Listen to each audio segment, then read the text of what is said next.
to introduce Jason Theriot. He was born and raised a Cajun. Historian Jason Theriot has embarked on an ambitious project to record and preserve the stories of World War II veterans from South Louisiana. For the past 6 years, he has conducted oral history interviews with men and women from across the Cajun region who recalled their personal experiences during the war. They fought from frozen foxholes, served as French interpreters, nursed the wounded, and built the warships. They volunteered in droves, had life-changing experiences, and returned home with a new outlook on the world and on their own culture. These are Cajun country's eldest citizens who grew up in French-speaking communities, served their country during a time of need, and witnessed a major transformation to their once isolated, rural, French-speaking society. The To Honor Our Veterans Oral History Project has led to the publication of a trilogy of books entitled To Honor Our Veterans, an oral history of World War II veterans from the Bayou Country, volumes 1 through 3. His oral history collection is housed at the archives of the Center for Louisiana Studies at the University of Louisiana in Lafayette. Currently, he is a doctoral candidate at the University of Houston, studying the history of the offshore oil and gas industry. I'd like to present to you Jason Theriot.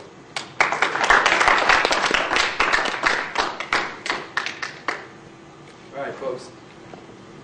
This lapel mic is not going to pick up my voice as well as I thought. Can y'all hear this microphone at all in the back? Yeah.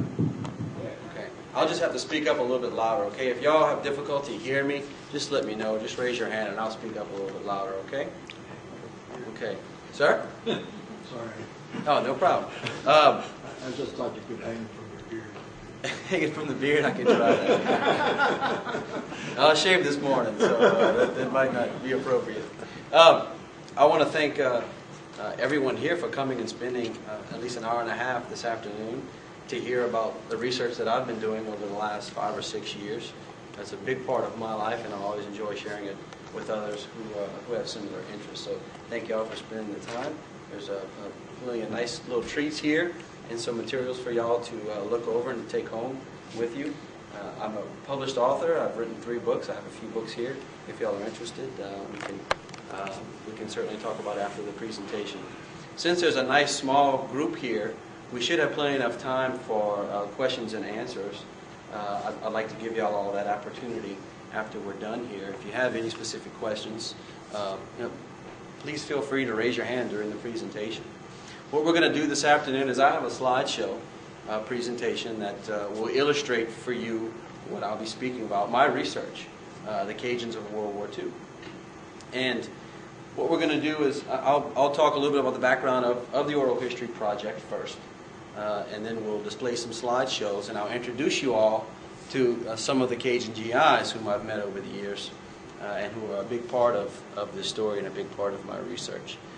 In particular, the Cajuns of OSS. It was a small group of Cajun soldiers who were recruited by the Special Forces, mainly because they could speak French, and they were used as French interpreters to liaisons with the French resistance behind enemy lines in France, and in fact helped significantly to bring victory to that country.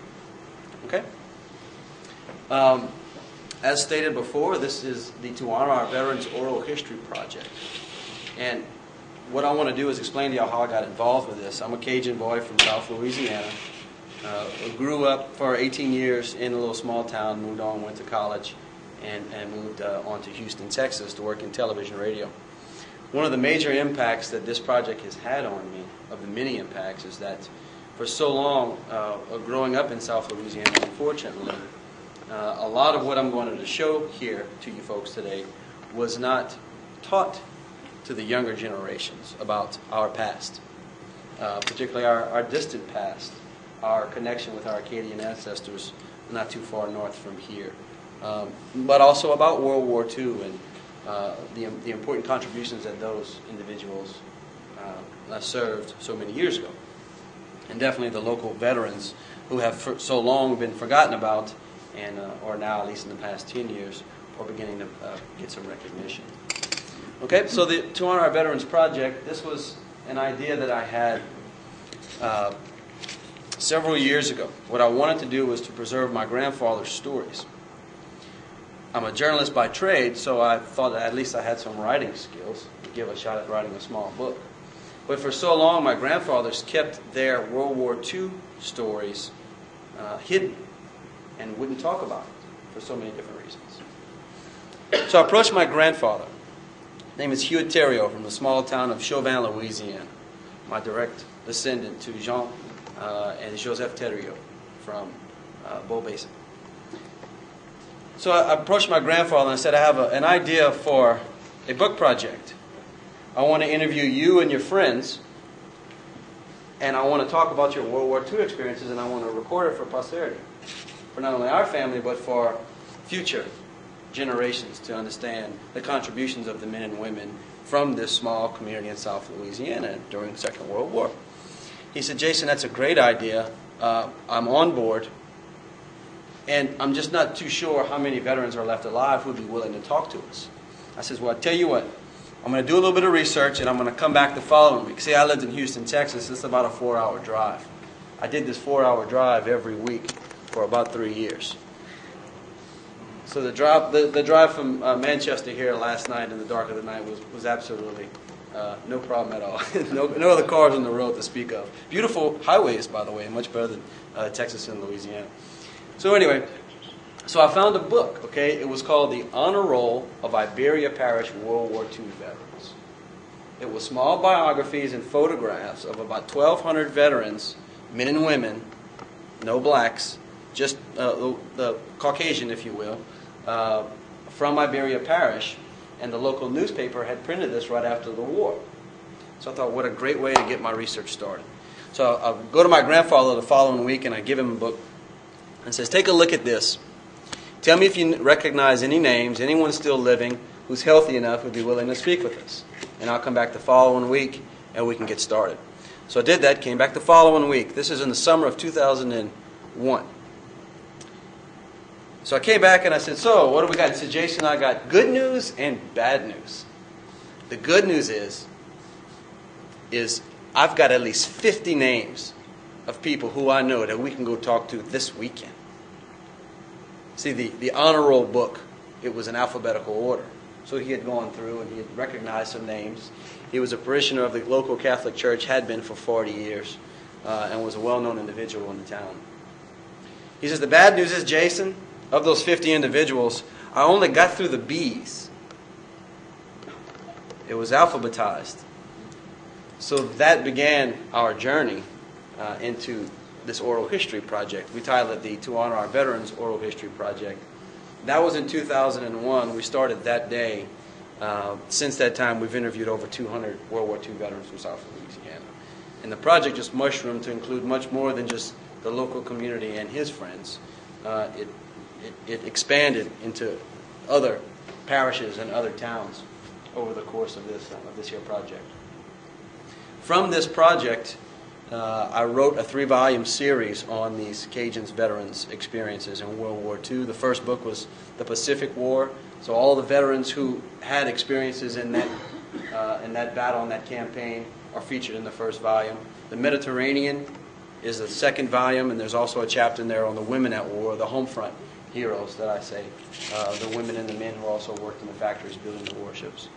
And then the third volume, which came out in 2005, is the veterans who participated in the liberation of Europe, European theater. So essentially that's a 3-volume series. And what I've been doing since then is events such as this, is giving presentations, letting people become aware of not only the importance of preserving these stories, which is so timely right now, considering that many of these veterans are well past 80 years old for most of them, and they're in the twilight years of their lives, so to speak. So this is now the best time ever to record some of their stories.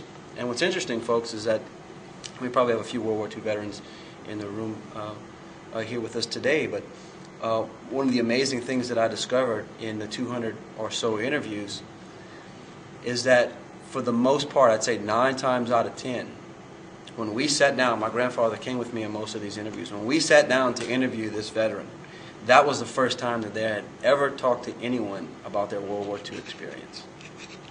So for us, it was quite an amazing experience, as it was for them, to be able to finally come out and tell someone and talk about their buddy who got shot right next to them, or about some horrific incident that occurred to them, or about the loneliness that they felt because their wife and maybe their baby was back home whom they had not seen in 2 or 3 years.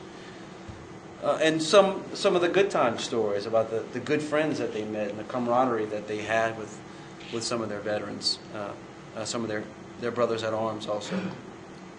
So it was a wonderful opportunity for me, a very humbling experience to say the least, to spend 3 or 4 hours with someone who experienced such a big part of our history. And there are quite a few individuals whom we'll talk about this afternoon who are featured in this here presentation. See if we can get that back. Okay. And one thing that I did discover in this process is that a lot of changes occurred with World War II and with these Cajuns. Essentially, their experience changed them. Had a major transformation within South Louisiana, within each individual. Much more of an Americanized culture. You began to see this transformation where majority of these folks were French-speaking Cajuns. They grew up in a home that was predominantly French-speaking, in a community, in a church, in an atmosphere that was predominantly French-speaking. And yet in the 30s, when you see the beginning of the oil field in South Louisiana emerging, where you've got a lot of the Monde Texians, those darn Texans that are coming in, and the people from Oklahoma, you begin to see a transformation. Also, there's some educational reforms that occur during the Progressive Era. You see a sort of a modernization of Cajun country, where the isolation is now broken up. And certainly World War II has such a major impact on that. And when these Cajuns return home from the war, they have, as Lisa states, a completely different outlook on life, and on themselves, and on their identity, and on their culture. And for a handful of veterans, particularly those who served in French-speaking areas of the world, like in North Africa, or let's say New Caledonia, some of the islands in the Pacific, or definitely in France and in Europe, that experience, when these French-speaking GIs arrive in these countries, and they're able to associate with the local population. And in many ways, some of these guys were trained in linguistics and trained in military intelligence. Some of the folks who we'll meet here just shortly were actually involved in some special operations with the French underground. So for the first time in many generations, in fact, maybe even the group's entire history, the culture and the language that they had been told to forget has now become such a valuable asset to the military. And they return home with a newfound appreciation for their culture and for their language. Picking everything up here okay? All right. You move a lot, though. I'll try to stay still.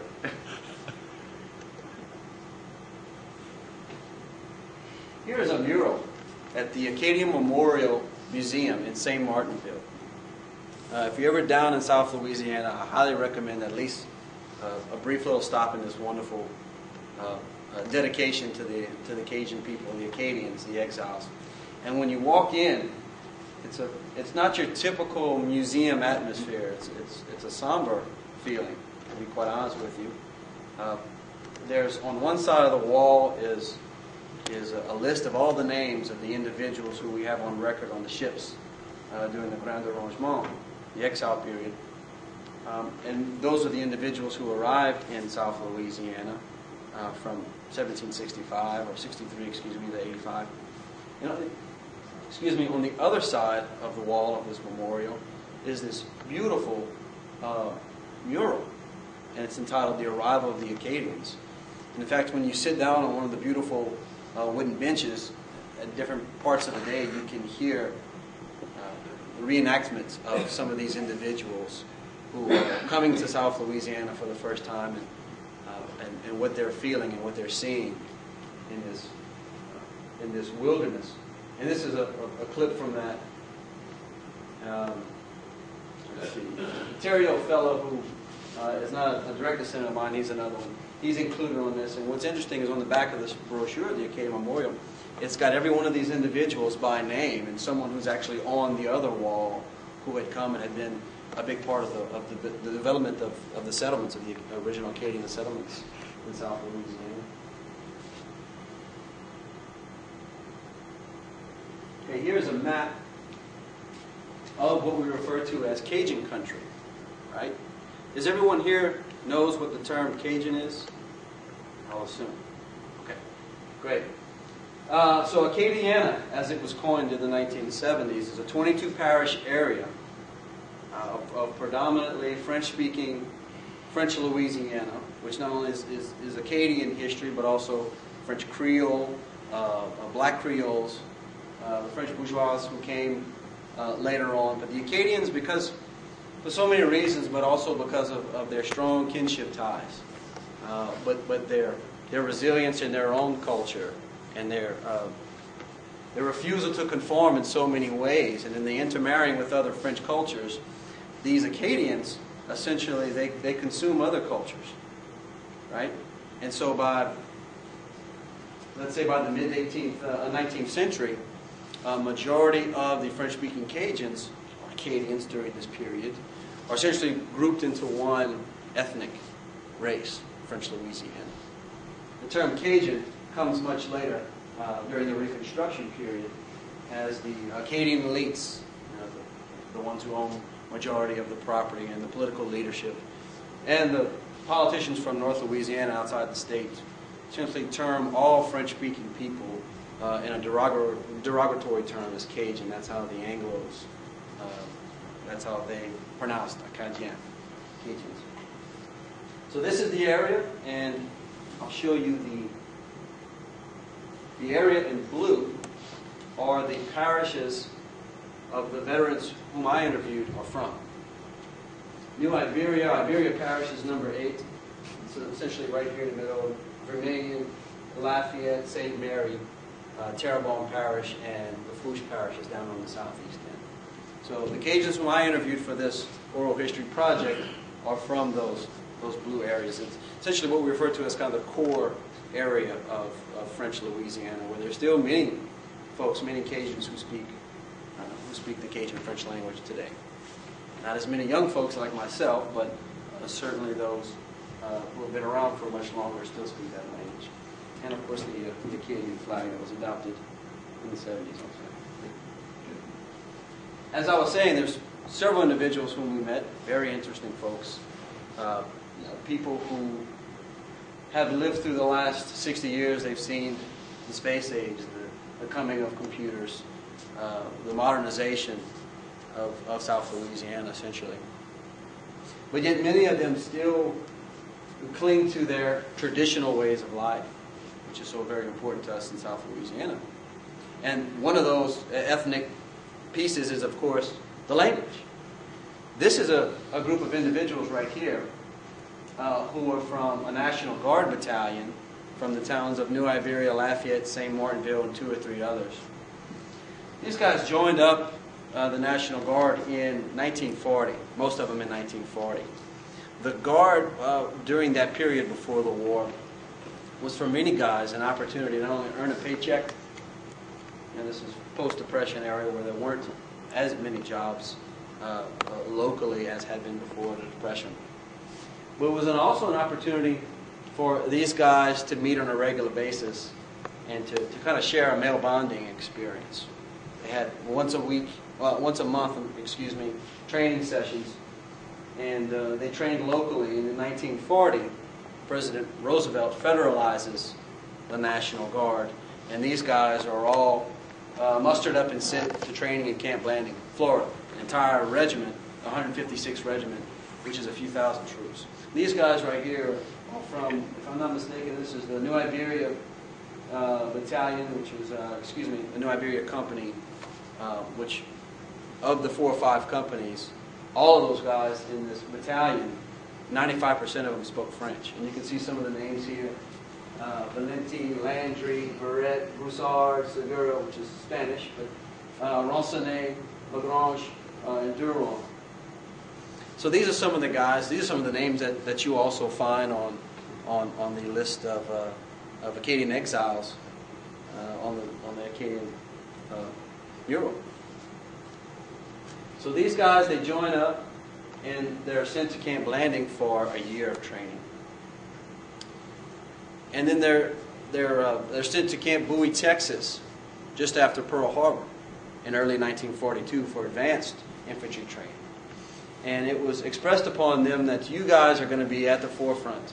You're going to be first-line fighting troops. This is why they had advanced infantry training. And what's interesting is about these guys who were training in Camp Bowie, Texas, is that many of the commanders of this unit were still giving their orders in French. Some of the drill orders every day was giving in French, and the Texas and the Oklahomans who were also training with these guys, they didn't take too kindly to that. And I asked some of these individuals who I interviewed, and I said, "Why is that?" And they said, "Well, they always thought that we were telling jokes about them. We were talking bad about them." I mean, in many ways, I'm sure that there was a few jokes going on, but this was a way of life. This is how these guys communicated to each other. So there was a mandate on the base that you guys in the American Army, y'all are going to have to speak the American language, and that's English. This was something very similar to what these men had experienced growing up in South Louisiana, where it was English only in the schools particularly. And many of these men were punished. Many men and women were punished growing up and spoke that language. My grandfather, in fact, had scars on his knees from kneeling down on crushed pecans in a corner as a small child, because at 6 or 7 years old, if you couldn't ask to go to the bathroom in English, well, then you were punished, or you peed on yourself. So this is a fact of life that these Cajuns grew up in, and was so much different from generations before, where the language was really looked down upon. So here you have a group of 5 companies, which is a couple hundred men, who are sent overseas to North Africa, where the rest of the regiment is sent to England. And French North Africa, why? Obviously because of the ability for these soldiers to communicate with the locals. And they served as escort guard battalion. Then they were later trained as combat military police, because they could speak the language, because they could provide directions and read maps, and to be able to communicate with the commanders on both sides of the field. And while other National Guard units were getting bloodied and beat up in Italy, such as the National Guard units from Texas and Oklahoma, these guys were contained in French North Africa. And there is a document that I did run across many years back that essentially explains this, that these guys were such the largest force of French-speaking soldiers in America that they didn't want to break these guys up and fragment them and send them into the infantry. They wanted to keep them consolidated in North Africa. So this is just one example of that.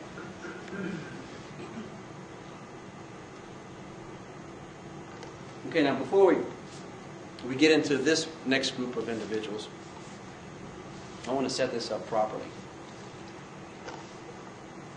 Growing up in French South Louisiana, as I mentioned before, there was sort of a stigma, a negative ascription, if you will, on the language and on the culture for many respects. They were called stupid, ignorant swamp dwellers, right? Many of the people from up north thought that these Cajun people had webbed feet, and that they wrestled alligators for fun. So over the years, as these men are growing up and becoming of age for war service, right around 1940, 41, 42, a new agency is created in the Department of Defense, State Department, excuse me. And this agency is the Office of Strategic Services. A man by the name of Bill Donovan, Colonel Wild Bill Donovan. He was a World War I Congressional Medal of Honor recipient. And he wanted to create an intelligence gathering agency. It's the predecessor to what we know today as the CIA. And his idea was to find individuals in the United States who spoke various languages to be able to train these individuals in intelligence gathering and in espionage and covert activities. And by 1942, if everything in the Allied plan was geared towards retaking of the continent Europe, certainly he was going to need some French-speaking soldiers for the invasion of France. So in 1942, they begin to search for some of these individuals. And some of the recruits are sent into other parts of the country at training camps, finding individuals. So in fact, they put up bulletin boards saying, if you speak Polish, or if you speak German, or if you speak French, we're going to be having a meeting later on this week. Come and hear some of what we're looking for some special operations. And many of these Cajuns who spoke the French language, they went to some of these meetings and they were recruited. And the only thing that they were told was, your language is very important. Your language skills are very valuable to us. And we need you. This is strictly a volunteer effort. The only thing that we can tell you is that this is a very secret mission and that you can be asked to jump out of an airplane. Sign up right here, guys. Some of them did. In fact, at least a dozen that I'm aware of signed up for OSS Special Forces. And in my opinion, these 12, come on in, folks. No, we're just pouring candles. Okay. What I say is that these 12 individuals contributed significantly as a small unit operation in the liberation of France. And we're going to get into that story. They were trained in the dark arts of espionage. They were undercover and behind enemy lines. They helped defeat the German army in France. They were Cajun soldiers.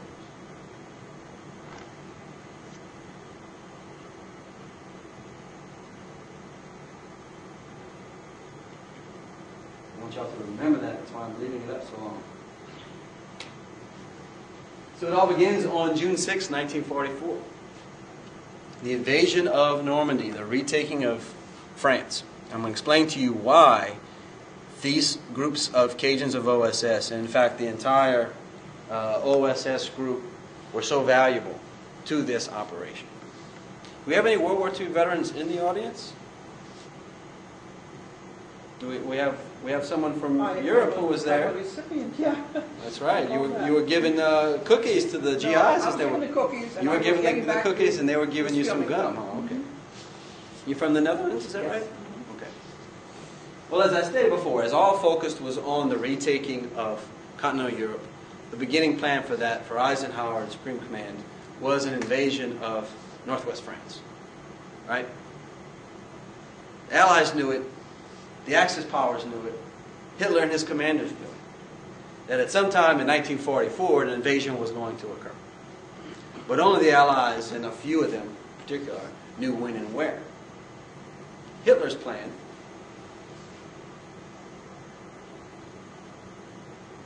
for defending continental Europe, and more specifically France, his plan, because you cannot guard every square inch of the French coastline. Essentially what he does is a two-phase plan. It's to construct what's known as the Atlantic Wall, which is a massive fortification of underground mines and thousands of yards of barbed wire, giant concrete machine gun and artillery pillboxes, and coastal battalions who are set up all along this wall to essentially hold off the Allied invasion for a short period. The other part of his plan for defense of France was to have his mobile tank reserves essentially kept just off of the Atlantic Wall areas, and at a moment's notice, as soon as the Allies came ashore, and anywhere along this map, the communications and the radios would be calling in for the mobile tank reserves, the Panzer tanks. And those tanks would be rushed to the front. After a 24-hour period, Hitler and his commanders realized that the Atlantic Wall after 24 hours, a decent-sized landing force, 150,000 essentially Allied troops, as we saw on the Normandy beaches, a force that size would be able to penetrate through the Atlantic Wall. But after 24, maybe 48 hours' time, Hitler's mobile reserves would be able to rush their tanks up through the beach area and to be able to destroy the Allied invasion force and throw it back into the sea. That was the plan.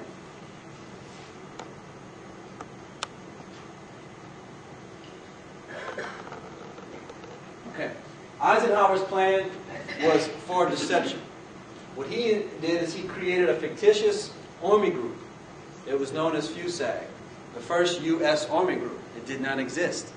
And who was the commander of that unit? Who was the commander put in charge of that fictitious U.S. Army group? The most boisterous, the most... Patton. Correct! General Patton. And so for the greatest invasion in the 20th century, maybe even the greatest armored invasion of all time, the Americans' greatest commander was a guinea pig. For that correctly answered question, you get a nice little gift. Thank you. It's a D-Day pin from the 60th anniversary. You're right. So the Allies set up this fake army in the southeastern part of England. They used dummy tanks. They used dummy landing craft. Everything's dummy. The entire thing is false. And they're sending false radio traffic to France saying, we're going to be coming to an area known as the Pas-de-Calais, which is the closest point from A to B across the English Channel. It's only about 27 miles right here. In fact, at the tip of the Pas-de-Calais, you can actually see the cliffs of Dover on a clear day. So Hitler keeps the majority of his forces and his mobile tank reserves up here. But what actually happens, as history has told us, is Eisenhower sends his invasion force to Normandy. A very unlikely place. There's no natural harbors. There's no natural port facilities. There's a 100-foot bluff that covers the majority of the beaches here. The tides are extreme. You folks in the Northeast are used to extreme tides. But essentially on a low tide on the morning of June 6th, there was 400 yards of open beach that these men had to run through. So this is one of the reasons why Eisenhower chose that particular location. So Hitler's plan, remember, as soon as we know that the Allies are ashore, June 6th in the morning, he gets the call. Wake up, Hitler. He's asleep because he had taken some sedatives. Right? So 24, 48 hours go by. What's actually happening is that the French resistance, in conjunction with the Office of Strategic Services and the British Special Forces, have essentially choked off this entire infrastructure of transportation and communication. Like I said before, the Office of Strategic Services were created in 1940, 41, 42, right around the time of the creation of the French underground, right after the fall of France.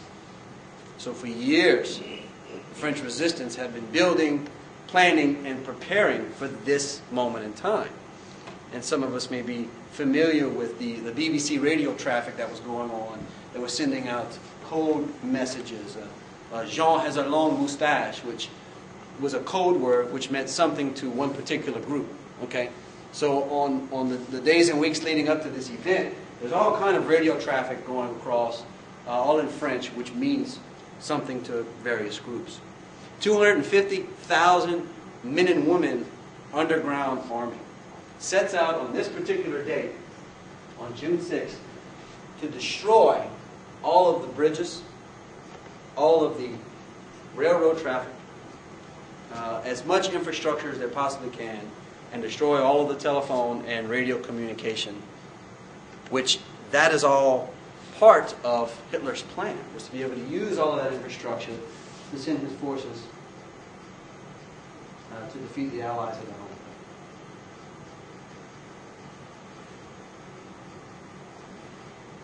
Here's a photograph of Bill Donovan. He is the originator, the creator of the OSS. Now here's where our Cajuns of OSS come into play. Overnight, on June 6th, as these French resistance forces are rummaging through the countryside, setting dynamite charges on railroad infrastructure, putting sugar cubes in the tanks in Germans' tanks. There were these large tacks. They were called tire busters. They threw thousands of these on the roads as the Germans were trying to rush to get to the beaches of Normandy. And after 24 hours passed, 48 hours passed, 2 or 3 days passed, by this time the Allies had fully secured a toehold on Europe and the liberation of France begins. The window for Hitler and his forces closed shut, thanks in much part to the French resistance in conjunction with these guys. So Eisenhower says, well, we've got an English-speaking force, 3 million man army built up in England. There's at least 250,000 French resistance who are prepared and ready to go to work in France. 2 different languages. What we need is a group of individuals who are specifically trained, who we can send in there, who can essentially provide this language barrier to bridge the gap between French and English.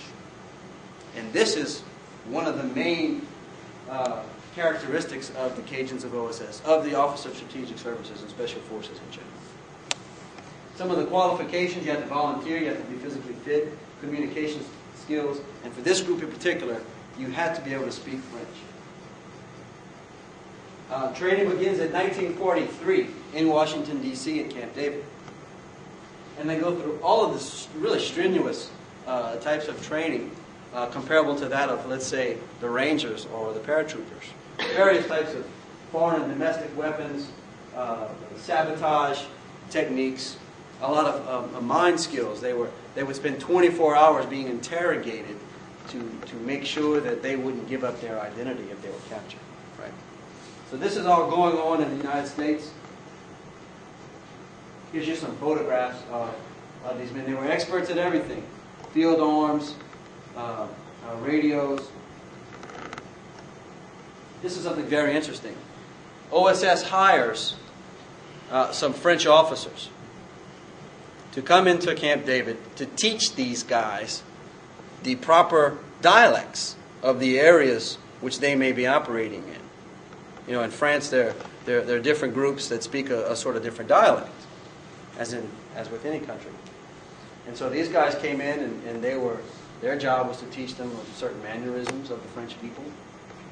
One of those, which is very interesting, is that a Frenchman during this period, when he smokes a cigarette, he doesn't take the nub and throw it on the ground and steps on it.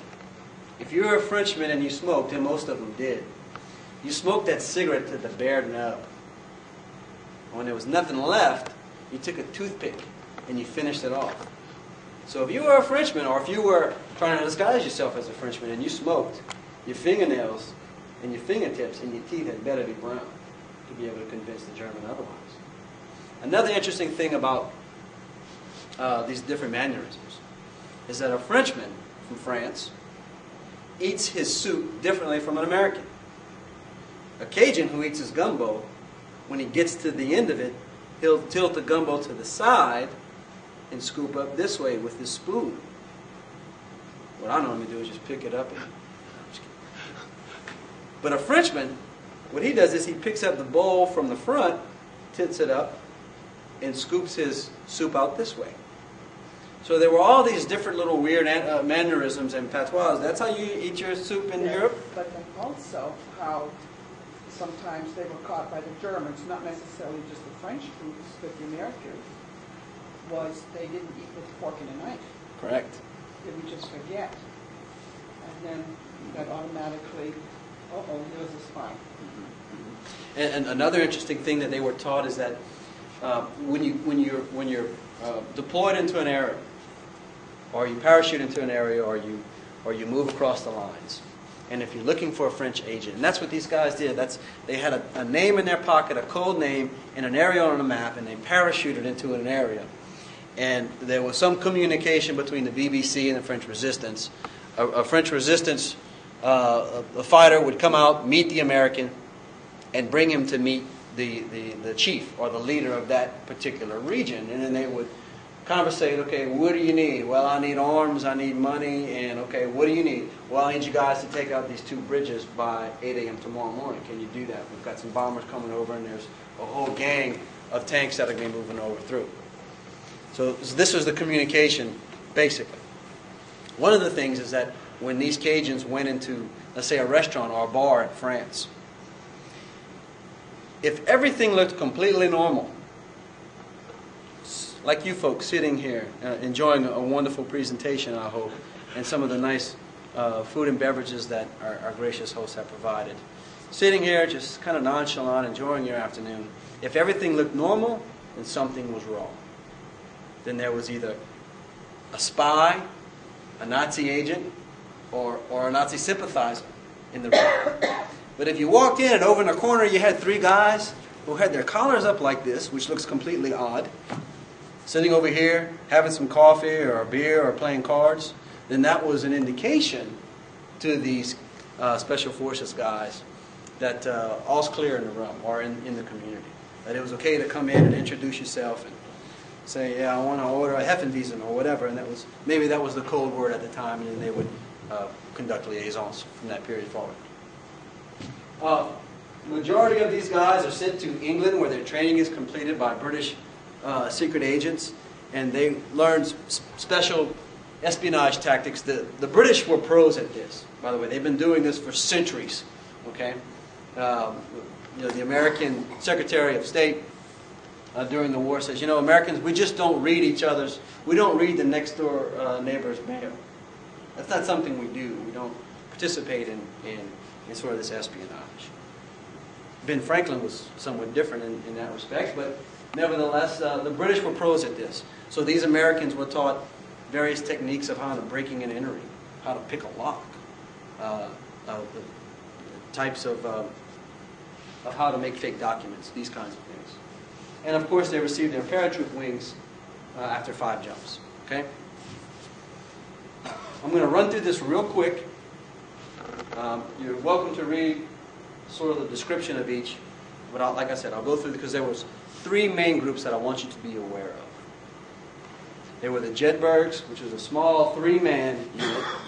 There were the operational groups, which were 15-man commando units. And then what were known as Special Forces Liaisons Officers. And the Cajuns whom I interviewed, who are in the little brochures that you have, were representative of all 3. The Jedburghs, or Jeds for short. Essentially, these were small unit teams that consisted of an American, a Frenchman, an American who spoke French, a Frenchman, and a British radio officer. And these guys were trained together for the final months leading up into D-Day. And they had special names. Ray Trump from a little town of Brobridge, Louisiana. He was the American officer in charge of a team called Ronald. So his code name was Ronald. So these guys, when it was time, they were parachuted at night into an area of the northwest France or whatever. Excuse me. And then they had various instructions on how to proceed. And usually it meant contacting a French resistance group and then beginning liaisons from there. In 1943, 93 teams, these 3-man teams, were deployed into France and 6 into Holland. There were the operational groups, which were 15-man American teams. There were a few French teams also. But remember, these were all French-speaking guys. And these guys were experts at demolitions. They were hit-and-run masters. They were known as the Hellraisers. So they would parachute a big group of guys into an area. Now, a majority of these operated in southern France during the invasion of southern France. And their job was to completely take out infrastructure, like bridges or like railroads, okay, or like communication centers. And there were 14 combat platoons of OGs who were in France in 1944.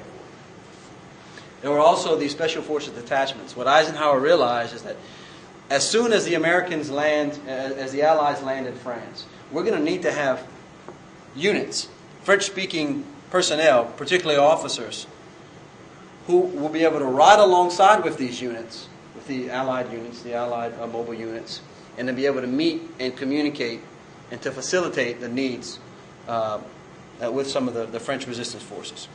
So he picked 35 of these guys, and two of the Cajuns whom I interviewed, I should say one of them whom I interviewed, another one who passed away in the early 90s, but we've got a good bit of information on him. We're in these particular units. Small units, 2 or 3 people. Here's a map of where the main concentrations of the French underground resistance forces were positioned.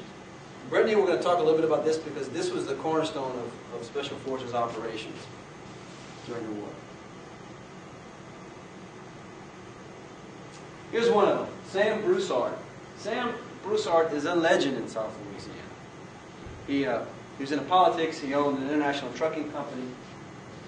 Sam was recruited by OSS and actually made the D-Day invasion. He was the liaisons officer for the 1st Division that came ashore. And what Sam's specialty was, his code name was Alos. What his specialty was is that he would go into these little towns on the way to Cherbourg in the Connetan Peninsula. And he would essentially state, hey, I'm here to recruit a few resistance fighters. So these guys would come out and he'd sit down and talk with them.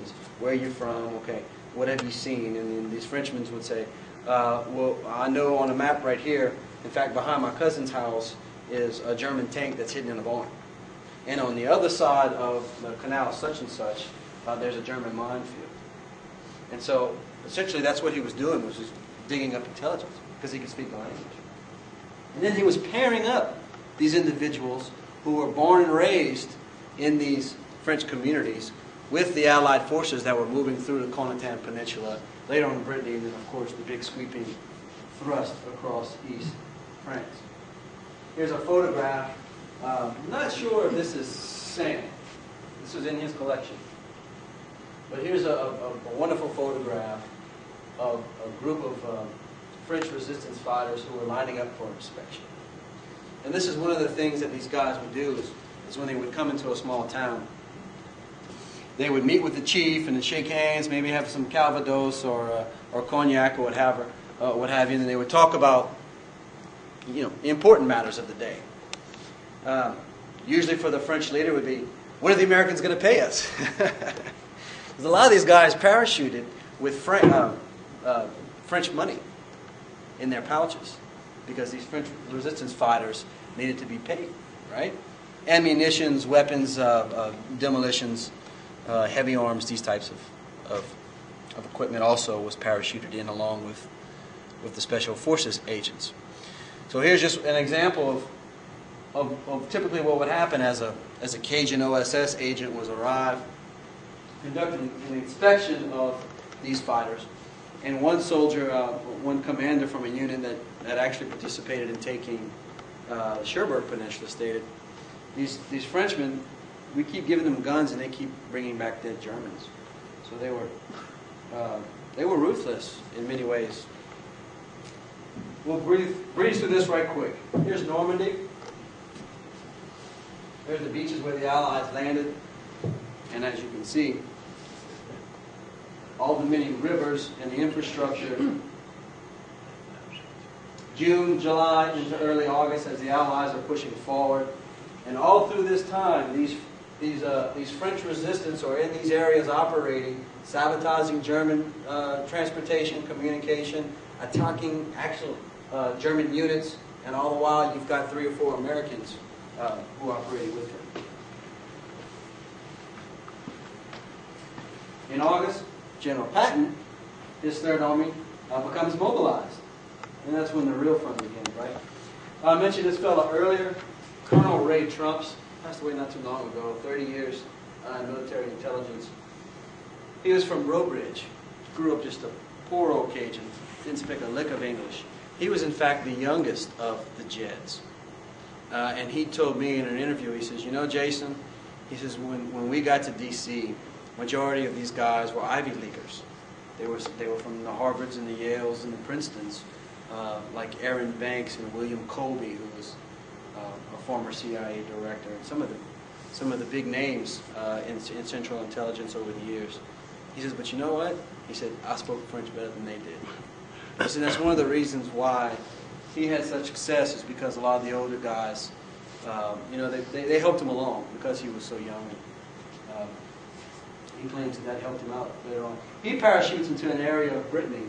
This is the Brittany Peninsula, right? My people were originally from this area, where a lot of the Acadians came from. And many of these guys, particularly Sam Broussard, as he's writing letters back to his brother, he's talking about the wonderful landscape in the French area. All the beautiful cows that he sees, and all the wonderful cheese and milk that he's enjoying. And he also says, you know, there's so many people that speak that same dialect that we do. He's writing to his brother. I've got some of those letters. We'll get into some of those letters here in a minute also. Ronald Trumps, he parachutes into this area, involved in some really heated battles. The story is in one of the books. I won't get into too much detail, but just to know that he's operating in this area. Here's another fellow, one of my good friends. He's still alive. Bob LeBlanc, Brigadier General Bob LeBlanc, from the little town of Abbeville, Louisiana. He was just recognized as in the Louisiana National Guard Hall of Fame. 40 years as a Brigadier General in the National Guard. He was in one of the Special Forces detachments that actually came ashore into Normandy. Here's a map of Brittany. And here are all of the names, code names of the individual units.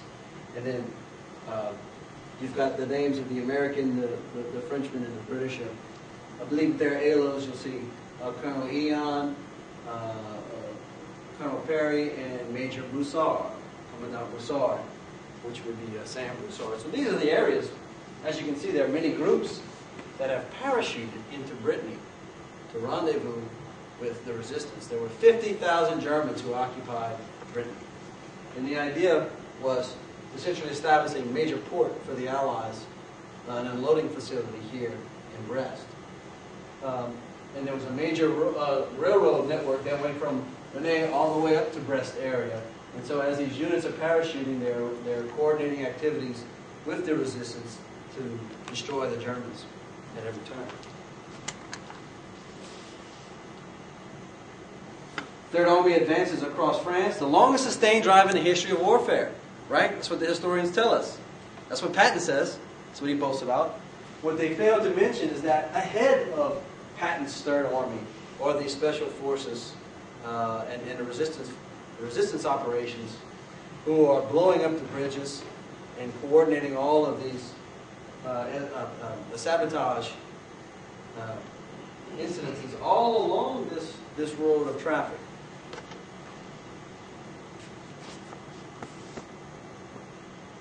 The third group is the operational groups, the OGs.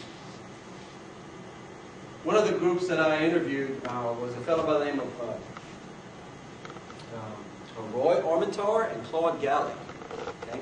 They were recruited for these operations because they could speak French. And they were trained in the mountains of North Africa.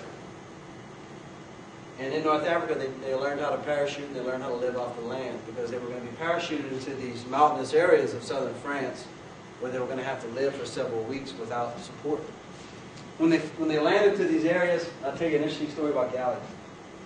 They landed to these areas, they rendezvoused with this French resistance group. The 15 men who are in this unit, and here's a photograph of them. See, the Germans in August of 1944, as the Allies begin taking most of this, Paris is liberated. You have the invasion of southern France and in mid-August 1944.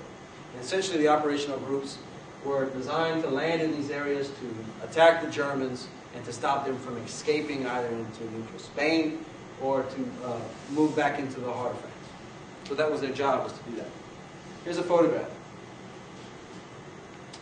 Here's Ormentar and Galley, and here's part of their team. There were 15 men. One of the guys in this group is a Villot, Rock Villot. He's from Warrenville, Maine, which is right down the road. I couldn't believe that as I'm driving through last night. I saw Warrenville, Maine. I said, I don't know. Not sure if he's still living, but nevertheless, just another occasion to show you that OSS was recruiting all those who could speak the French language.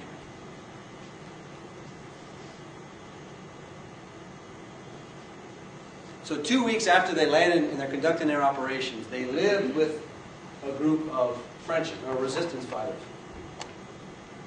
This is a fascinating story. Galley, as soon as he lands, Galley is in charge of a machine gun, and it's got a jammed mechanism that's broken. So he lands, and these French underground guys, they've got a couple of motorbikes, and then they've got a wood-burning engine, a truck, and the energy used to move this vehicle is a wood-burning stove. That's how he gets his engines.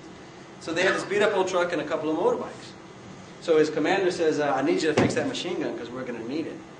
And Galley says, okay. So one of the Frenchmen jumps on the motorbike, and Galley gets on the back, and he says, here, put on this outfit.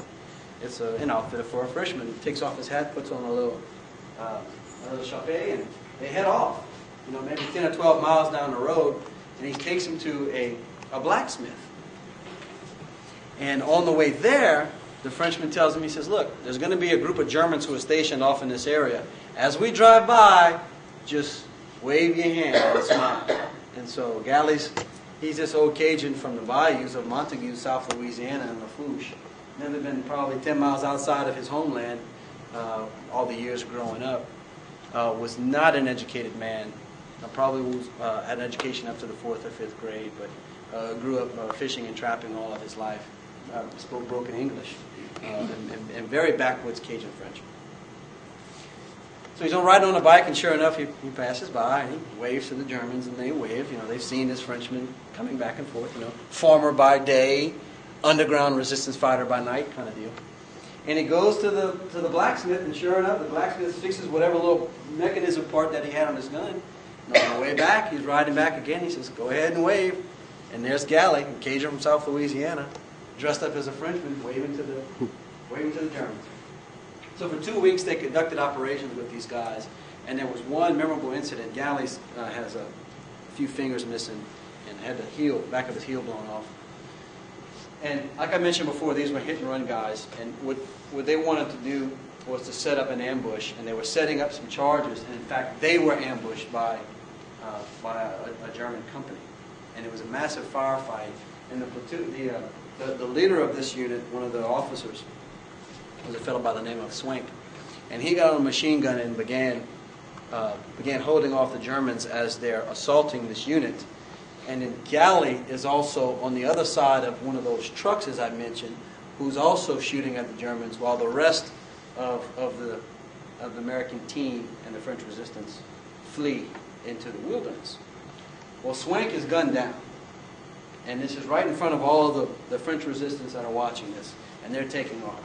Galley is shot in the hand and is shot in the heel, but is able to escape. He hooks up with one or two of these guys, and they take him into a home. And he says, when I walked in, the first thing that they gave me was a large cup of red wine. And the woman said, you need to drink this because he had lost a lot of blood. He wasn't doing too well. And she nursed him back to health. He said, boy, as soon as I hit that glass of wine, I was out for 2 days. Because it took him half a day to get to this area. But all the while, the Germans know now we've got some American agents in the field, some French-speaking agents. And if they caught you, if you weren't tortured first, you were immediately executed. So it was a heavy price to pay. Nonetheless, the date is August 17th, 1944, when the incident occurred. A few years back, Armentar receives a package in the mail. It's the French resistance group, who he had fought with so many years ago. They have an association, kind of like we have veterans associations here in America. And the letter basically states who we are. We've been tracking you down. Now at the age of the internet, our world is much smaller, and we're able to do those kinds of things. And they had found Armentar, and they found Galley, and they found the surviving members of the other group. And they said, and the letter showed some photographs, and they says, every year on August the 17th, they go to Lieutenant Swank's grave to honor his sacrifice and to honor the sacrifices of the American French-speaking agents who helped liberate their country. Every year. Here's a photograph of them. The guys who are numbered are the actual veterans of the groups. and then their family members in their next generation. Volume 1, the Pacific War. Volume 2, the Mediterranean. And that should do it. Before we get into a few questions, I want to go over some of these materials that I had handed out to y'all. What I did was, this oral history project was a 5-year deal. Essentially, it was me and whatever family members would care to read some of the manuscripts and to edit it. Later on, I donated the entire oral history collection to the Center for Louisiana Studies at UL. And I'm a graduate student, as Lisa mentioned earlier. And what I did for my master's work is I wrote about this story, about the Cajuns of World War II and how it changed their lives. The books are much more about their wartime experiences. The research that I did for graduate work was much more on the cultural aspects, essentially discovering an identity through the years of 1930 and 1940. But in doing that, I found some wonderful bits of information which I think you all will enjoy. At the UL, University of Louisiana Lafayette, which was USL, the Raging Cajuns, which at one time was SLI, which before that it was Southwestern. Well, when it was Southwestern during the war, you had the president, his name was Joe Fletcher. And he was from North Louisiana, but he had an affinity for these Cajun people because the majority of them, I won't say the majority, but a good number of his students were from the Cajun communities. And the alumni and the former students who went off to war started writing letters to him. So he thought, why don't I publish these letters in like a bulletin type deal, and they can send me their addresses, and so we can keep everybody connected.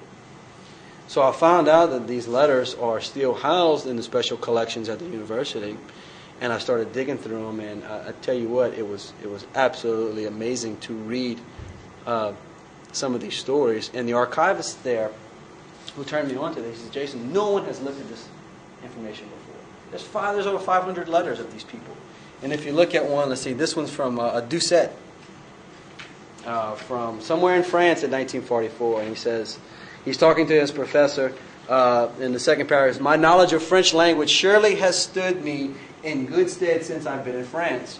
Wouldn't give it for anything in the world, and spend half my time acting as an interpreter for the rest of the boys.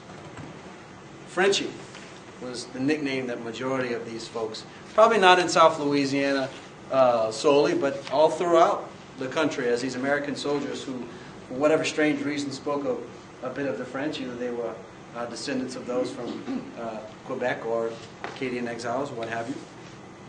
The French were fascinated that we had some American soldiers who could speak the language. And the Anglo GIs referred to their French-speaking comrades as Frenchie. Here's another one from Duron. Second paragraph. As an ordnance liaisons officer, I have been able to see very much of France, and my Cajun French has been very handy. In fact, my French is more correct than most of the dialects I heard in Normandy and Brittany. Which is also another amazing fact because, as some of you probably can attest, the dialect from those parts of France, from the original settlers of the Acadia, northeastern Canada area, and then the exile Acadians who settled in South Louisiana, that dialect has not changed in 300 or 400 years. So as these Cajuns go back to where the language, the dialect, the patois originates from, they're fascinated that these people speak some of the same type of French that they speak and vice versa. So you see this from a cultural standpoint, identity standpoint, these Cajuns see this as such a wonderful opportunity. Like I mentioned before, the language that they have been told to forget has become such an intrinsic value to not only them but to the military operations. And for many of these guys, they become sort of the unofficial interpreters of their unit. So every time, a battalion moves into a new town, they say, hey, Frenchie, come over here. Let's go talk to these people, see if we can find out where the Germans are hiding, or see if you can get us some fresh eggs or some milk, or find out what the local French girls are up to. I see. The Jerome fellow kind of mentions at the end. I've never in my life seen so many beautiful girls, hairdressers, etc. So undoubtedly that French language became a big asset. Here's another interesting. Who wrote the notes in the column? That's me, sir. They're just some of my field notes. Those are your notes? Yes, sir. Just some of my field notes. The other one, the other letter here, in a neighboring town of Brobridge, Louisiana, there was a local church, a Catholic church. They were doing the same thing. They thought, you know what? Why don't we find out where all of the local soldiers, men and women, where they're stationed, and let's put together a church bulletin to keep everybody connected, those who are serving in other parts of the country and abroad, and we can keep them abreast of what's going on here locally. You know, who's graduating from high school, births, deaths, marriages, crop reports, how the sugarcane crop is doing that season, and to let family members know how their relatives are doing overseas. And so this bulletin was called the Echo du Teche, the Echo of the Teche. The Bayou Teche, which is one of the main waterways that it makes like a horseshoe, right? Like a big horseshoe, and the Native Americans, who were the original inhabitants of the area, called that Bayou Teche, which in Attakapaw Indian, I believe, means snake, right? Because it made like this big windy snake. So all of these little communities are settled along this bayou. That's where I'm from. And so they called this publication the Echo du Teche. And so these men are sending out letters, and here's a fellow, Whitney LeBlanc, who is writing from North Africa. And here he is for the first time in his life, maybe not the first time in his life, but at least the first time where people were excited. Wow, you can speak French. Come talk to me. Come meet my mom. Let's go dancing. You know, these kinds of wonderful experiences that these guys are having. And he's writing back home in French, explaining how his French language is a prerequisite, and how it's very useful in this area, and how, what's he say here, we have broken the ice. We're bridging that language gap. And so for many of these guys, when they return home from the war, they're reflecting on this, and essentially it justifies their cultural differences to themselves and to the rest of the world. And so these are just some documents. Y'all are more than welcome to keep them. And so that's going to do the presentation here. And what we'll do is we'll take a few questions, guys. Yes, ma'am? You showed the picture of the resistance fighters and those three men and the fellow on the bike and so on. They were taught the language and the foreign weapons, etc. Were they given local clothing so that they would not be observed as being foreigners? Yes, this unit in particular, there was some French clothing, whatever those guys wore in that particular area of France, that was in the back of the truck, along with all the other gear that they would use. So if ever they needed to take off their uniforms and put on French clothing, they would have that ability. Bob LeBlanc tells a wonderful story about the first French agent he meets, somewhere in France. His name was the curé, the father. So he meets this priest, and he comes into an area, and he's got the guy's name in his pocket, and he contacts the priest, and the priest is just horrified. He's so down, he's so depressed. And LeBlanc says, "Father, what seems to be the problem?" And he says, "Well, I had to kill a man." So I knew y'all were coming, and just before you were getting here, a German officer from the local, the company that was stationed in the local town, comes over to check us out. And I knew that if he found that if he was here when y'all got here, that it would spell trouble. So the German officer said, "I want you to get me some water." The German officer walks over to the well near the little church, and he takes off his helmet, and he gives the helmet to the French priest, and he says, "Hold my helmet." And he goes to drinking some water, and the priest killed him with his metal helmet. And he says, in fact, he's buried over there by the garden. Tell him the wall. And the wall says, "Father, don't worry about it. The good Lord will forgive you for this. Just one of the incidences that these men, not only the Americans, but also the French resistance, had to go through. Just another incident. Any other questions? Yeah, I'm sorry, I seem to be making over. I was just wondering, was there a code word that the French soldiers, the Cajun soldiers, would use to identify whether somebody was really French or could be a German dressed like a Frenchman? I'm not sure. There were two communications that came through a day. As I mentioned, these guys were radio experts, and then they had British officers who were also trained radio experts, and so they carried these radios around. And there were two traffics that came in, one in the morning and one in the afternoon. And essentially, London, BBC would send a message, okay, and then this American would have to respond to the radio message quickly before the German radio interceptors could find them. They'd have to take apart their equipment. They'd get some instructions on what to do, okay, and then say, respond, and then they'd have to move to a new location, and then later on that afternoon they'd get a similar response. Okay, what do you need this morning, etc. You met with Le Curé, what's he saying? And they respond, we need 4 bombers to come and attack this coordinate later on this afternoon. And they would get a response later that afternoon saying, yes, your request has been accepted or you've been denied, and we'll contact you in the morning. Those are the only kind of radio communication that was going on.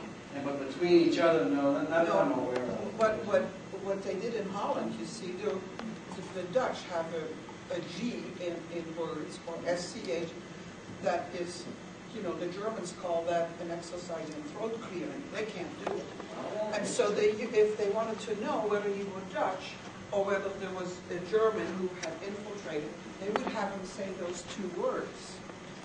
And that's why I was wondering, were there any French words that a German could not pronounce that might be used to find out if that person really was a Frenchman?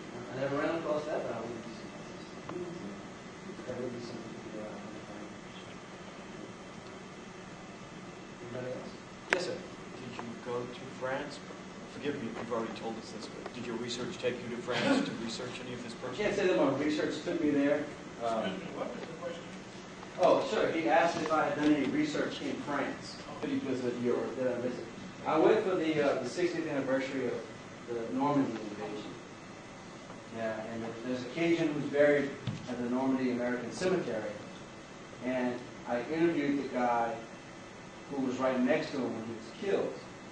And the guy never told anybody, to my knowledge, for 55 years. Didn't tell the family in the details. And so we've got a Cajun, his name is Douillon, Houston Douillon, who's the only Cajun that we know that is buried in the American Normandy Cemetery. And the guy's name is Carol Metier. I'll tell you about him if y'all are interested. Who was right next to him. These are 2 best friends, okay? And they went to training together. They were Cajuns from the same town. They get on the Higgins boat, and they come and they land in the Normandy beach. And the gate opens up into the water, and there's fire, and there's smoke, and there's vessels blowing up, and there's mines going off, and body parts flying everywhere. And these are the last 2 guys to get off of the boat. So as the 30 individuals disembark from their unit, these are the last 2 guys, and they get off, and they were in a heavy machine gun unit. So Carroll handled the barrel, and Houston Douillon handled the ammunition, and they jumped into water up to their waist. And when they turned around and grabbed the equipment, Houston took a bullet in the back of the head and fell over, probably dead instantly. So Carroll Metier grabs his dead friend and has to carry him 400 yards through all of this, and then hollers, medic. And that was the last time that he sees him.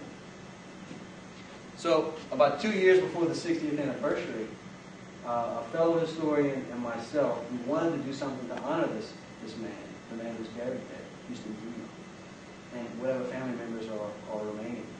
So he drafted up a proposed resolution to the Louisiana legislature, and we had a local politician sign off on it. And they drafted this resolution that, to sum it up, it states, we dedicate this to the family members in honoring Houston Douillon for his sacrifice as the only Cajun that we know who was killed and buried at Omaha Beach.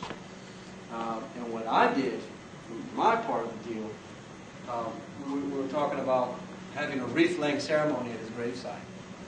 And I said, well, the heck with all that. Let me just go and do it myself. So through the efforts of Codafield and a few other sponsoring associations, I went with the Stephen Ambrose Historical Tours on a wonderful trip. If any of y'all are ever interested in taking a wonderful battle scene trip, a memorial trip through France, these guys are the best in the business. So a first-class trip on a bus. Stays in wonderful hotels. Saw some amazing sights in France. But we actually went to the beaches and we walked through the cemetery. And sure enough, that was Houston Duyo.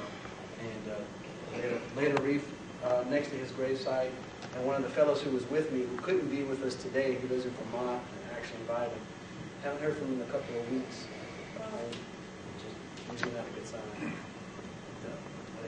But nevertheless, he was he was a medic in a unit that landed right next to these guys. And the unit that Houston and Carroll were with was in the 397. So they had a 397 on their arm, and this guy was in the 197. And they had trained in Europe, and he remembers this group of Cajun guys. Didn't remember the faces or the names, but essentially he was the medic, and he said, Jason, when I landed, he says, all of my guys were in half tracks. He said, the only guys that I treated were from the 397. So, that was part of the reason why I went with these guys. They invited me. He says, yeah, if you're going to do a wreath-laying ceremony at somebody from 397, those are the guys who I treated, who I saw die in my own arms. He says, yes, I definitely want you to come in and we'll go and do the ceremony with you. So his name's Al Spooner. He was awarded the Silver Star, never fired a shot. That's how many he treated. He was in Vermont. I'll try to get him up here.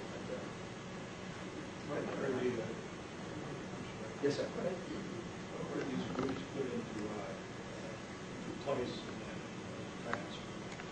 When you said you would start training them in 41 and 42, and of course the invasion took place in 44. So were they put in place before the 44 and 43 or something, or 42? The first couple of groups went out in September of 43. And for whatever reason, the Germans got wind of it.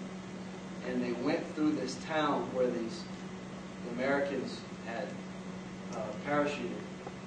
And I don't know the exact numbers, but they assassinated not only the American officers, not only a good number of those French resistance, but a lot of people in the town. They just went and just wiped out everybody to make a statement that, hey, if this is the kind of activity that's going to be going on, we're going to make a statement here now. In 43. The next group came in May of 44, one or two other groups, and then around D-Day is when you start seeing the majority of the groups. So from June to August, in those 2 months of the Battle of France, is when you see most of this activity going on. Well, that was my second question. Is where you are in France in 1943, it's a little down here, and all of a sudden this guy shows up. Somebody's going to start questioning, hey, where did you come from? Right. Something like you say, some of those towns are not very big. There's always maybe a mayor or a bunch of people around me say, hey, who is this guy? So, and also a lot of libraries there too, Yes, give them that way. So it was a tough job. I mean, this was something that you had to volunteer for, and they stressed that. They said, look, if you're caught, you're going to be killed, tortured, or worse. Don't get caught. Complete your mission, get out, and don't get caught. And for many reasons, but also because of their training, their excessive training, well trained for at least a year, and because these men were the best of the best, majority of them came out okay, and were able to tell the story many years later. Yes, sir. You have a question? In your sojourn in Lafayette, have you ever met a man by the name of Paul Martin? Paul Martin? Yes. He was an undertaker. No, sir. It's strange how these things happen. It's a whole presentation, which was excellent. Thank you. We have a brother who was killed in a small village near Lamont. And the village is Bonitat. And he was the only American killed there. And it's strange because this happened on August 10, 1944. You mentioned in your talk August 12th, probably in the same area. But as the only American killed there, the people of that village got my brother's family name and address, and they wrote to my family. To make a long story short, they were so surprised to find out that we were of French descent. We're Acadians from up northern Maine. And then come to find out, we found this out later, that our ancestors came from Bourgogne, which is only 30 miles from where he was killed. Oh, my. So, as the story goes, for them in France, it was one of their own that came back to liberate them and got killed doing so. Shortly after the war, they built a monument in his memory. And later on, in 1985, I believe it was, or 95, 85. When did they name the street? 85. The road on which he was killed, they named it after him. That's amazing. So the street now is still named the Lieutenant Onias Martin Street. Onias Martin. Well, it's kind of an interesting story. There's an awful lot more I could tell you, but I've bored you to death. Well, and thank you for sharing that. It's one of the things that these men are impressed upon in their interviews is that, you know, they go to France, these parts of France, and these people are so amazed that there's this group of American soldiers who speak not only French but the same type of dialect. Caramete, who I mentioned to y'all earlier, is in somewhere near the outskirts of Versailles, and he needs to go get a haircut. This is the war. Pretty much this is after May of '45, and he goes and he sits down at a barber shop, and he's sitting there, and there's a guy in a chair getting a haircut, and there's an older gentleman right here, and he sits down and goes, "Bonjour, monsieur." They begin to conversate, and the old man is just taken aback that this guy can speak French because he's wearing an American flag, American uniform, and Métayer is the last name, Carole Métayer. And the Frenchman asks him, he says, "Well, what's your name?" He says, "My name is Carole Métayer." The Frenchman says, "My name is Métayer." He says, "Ah, bien. Well, this is amazing. Who's your father?" He says, my father's name is Raoul.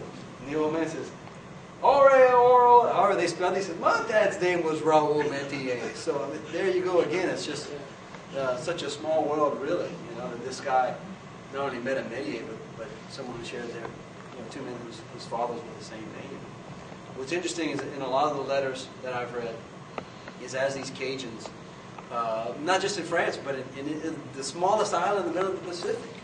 You know, they go to the PX, or they go to where the soldiers, even the Marines, would congregate, and they'd meet a guy from SLI, or they meet a guy from down the road, from down the bayou, or they meet a guy that dated his sister, and they say, "Golly, what you doing here?" And they'd shake hands, and they'd sit down, and they'd have conversations in French, and they would write about that. And every time Cajuns get together, we always conversate in French. So it's just one of those.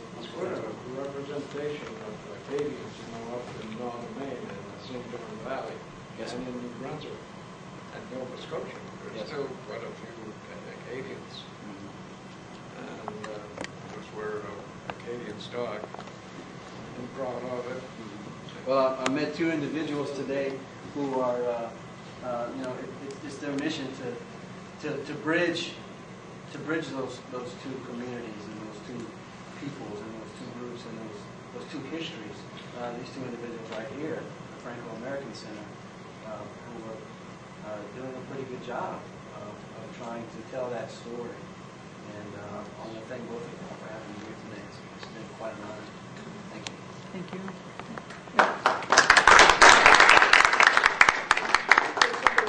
One thing that kind of brought home to me now was the influence of the French-speaking OSS people with the undergrounds in France.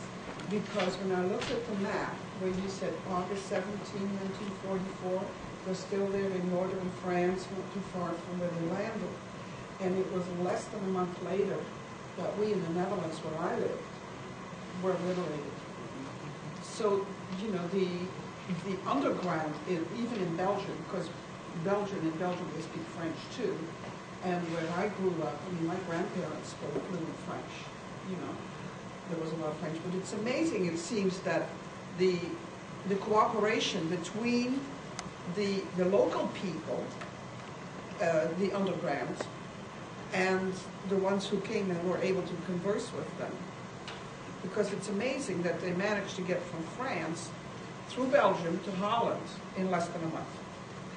Because, you know, the Germans were still there. There were some OSS people who actually operated in the Netherlands. Let me tell you a quick story about the Belgian people, okay, and then we'll wrap this up. When I went on that trip, it was a humbling experience, to say the least, to be with these veterans and to be in that cemetery where 9,000 plus Americans are buried, and this place is it's kept up immaculately. And there's Omaha Beach. I mean, it was a life-changing experience for me, to be quite honest with you. It's what really led me into becoming a historian. But at the originally, what I was going to do was just fly in for just the D-Day event. You know, there were like 10,000 tourists there. President Bush, Chirac, the whole deal. But I'm glad that I stayed for the whole 12 days, because we went to Belgium. The guy that I was with, Al Spoonheimer, he and 3 of his friends from the same unit, the 197th, they were in this little town called Borssy, Belgium, which is right outside of Bastogne. They were there during the Battle of the Bulge, and they helped keep this small little village alive by bringing in supplies, protecting the village. There wasn't more than 1,000 people in this town. And these people are remembered in the local history books. And every year that Spoonheimer and his group go back, they're always showered with a wonderful welcoming celebration. So Spoonheimer says, we've got to go back. And every time he goes back, it's the same story. So the mayor of this little town, who was a boy from Bastogne during the Battle of the Bulge, remembers them. He was 10 years old. He's now the mayor of the town. So we pull in. There's 45 of us on this Greyhound bus. We pull into this little town. We get out. There's American flags everywhere. We go into this little school. It's a real small school. They probably only have 50 kids. There's all these cute little kids and their parents and their teachers. It's like a gym with the same place where they have a cafeteria, and then in the back are 3 or 4 schoolrooms. Really, really small town. All these little kids are standing up on the bleachers. And we walk in, and they're all standing there very quietly, and they're all smiling. And we all walk in, and we all kind of congregated in there. And for whatever reason, I don't know, I just turned on my microphone. And I recorded this wonderful serenade that they gave us. Now, should I do it in French? I'll give it a try. French ain't going to work. My French is not that good. But I'll tell you, maybe I'll let one of our experts read it here. Okay? Which one of y'all want to give it a shot? Which part? Okay, it's 4 lines. Yes. 1, 2, 3, 4, and then there's the English version. Okay. Can you go wrong? Now. Yeah.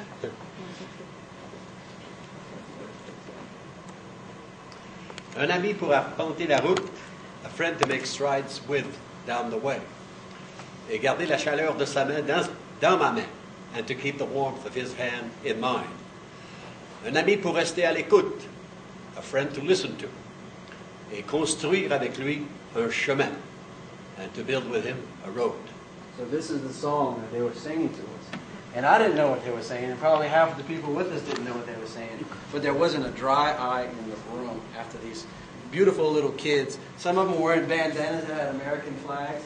And that's what I'm talking about, particularly in Belgium. These people are so thankful, even 60 years later. The grandkids and the great-grandkids of these people, as these veterans are coming back, they're sharing us. We had Belgian beer and champagne and sandwiches, and it was just French fries. I don't think we had French fries. Well, by the way, French fries originated in Belgium. Okay. But there you go. But it was truly a remarkable experience for all of us there, and I'm glad I was able to record that. And I had David Chermy actually from Coderfield translate that for me, because I didn't know what it. None of us spoke French that well. I could say bonjour, comment ça va, just a small greeting type thing. And when he translated this for me, he sent me back with a translation. I went, oh my gosh, and I listened to it again. And, I kind of like to share that story with people. It's a touching one. Any other questions? Any questions? Okay. Thank you very much.